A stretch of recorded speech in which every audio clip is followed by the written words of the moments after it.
नमस्कार मित्रों, मैं हूं रामजी भाई। आपके लिए एक छोटी सी कहानी लेकर आया हूं।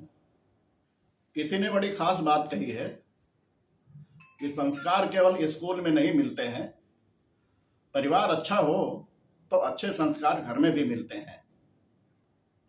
5 साल का राहुल अपने माता पिता के साथ एक छोटे से किराए के मकान में रहता था।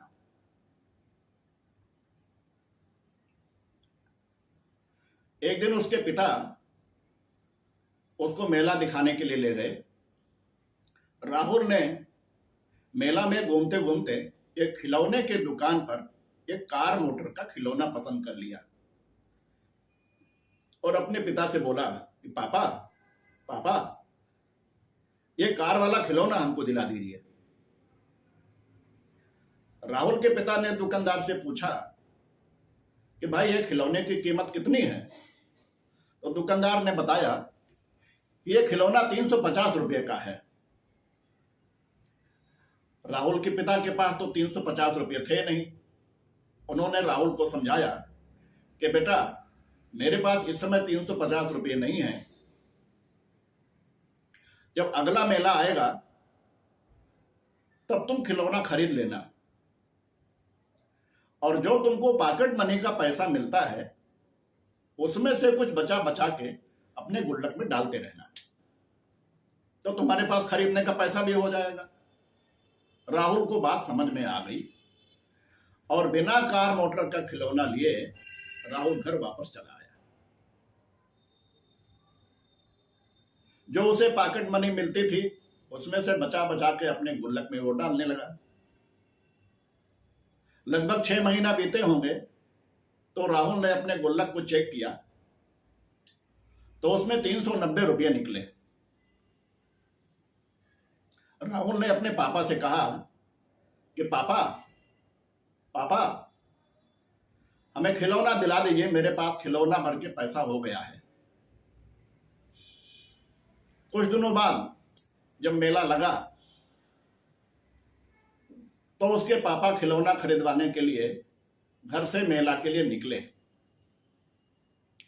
जाते समय उनके घर के 3 घर के बाद एक बूढ़े बाबा जी रहते थे। उन्होंने कहा, बेटा राहुल, मेला चलने के पहले एक बगल में बाबा जी रहते हैं, उनकी तबीयत खराब है, उनको देखने के लिए हम चलेंगे।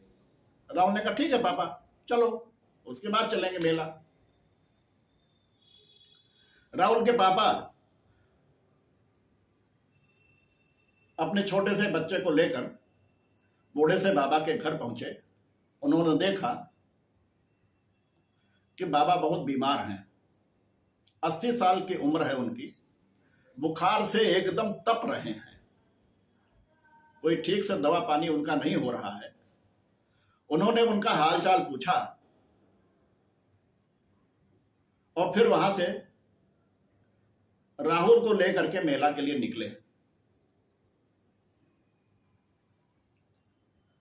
रास्ते में राहुल ने पूछा अपने पापा से कि पापा, ये बाबा जी बीमार हैं तो इनको दवा नहीं मिलती है क्या? ठीक क्यों नहीं हो रहे हैं? बता रहे थे कि मैं 15 दिन से बीमार हूं। राहुल के पापा ने समझाया कि बेटा, इनके कोई नहीं है, ये घर में अकेले रहते हैं, तो इनकी दवा कौन कराए? कोई उनके पास रुपया पैसा भी नहीं है। तो राहुल ने अपने पापा से कहा, पापा, ये जो हमने खिलौना खरीदने के लिए पैसा इकट्ठा किया है, ये बूढ़े बाबा जी को दवा के लिए दे दीजिए। हम फिर से अपने पॉकेट मनी में से बचा बचा के इकट्ठा करेंगे, तो फिर अगले मेला में खिलौना खरीद लेंगे। राहुल के पापा ने कहा कि आज हमको लगा कि मेरा राहुल छोटा नहीं, बहुत बड़ा हो गया है। ये छोटी सी कहानी हमको ये सीख देती है कि किसी की भलाई करने के लिए, अपने पड़ोसियों की मदद करने के लिए, किसी दुखी की सहायता करने के लिए हमारा छोटा होना कोई बाधा नहीं बनता है। हम छोटे होकर भी और परिवार से संस्कार लेकर भी हम अपने अड़ोस पड़ोस की मदद कर सकते हैं। आइए कुछ हम ऐसा करें कि दुनिया करे हमारे जैसा।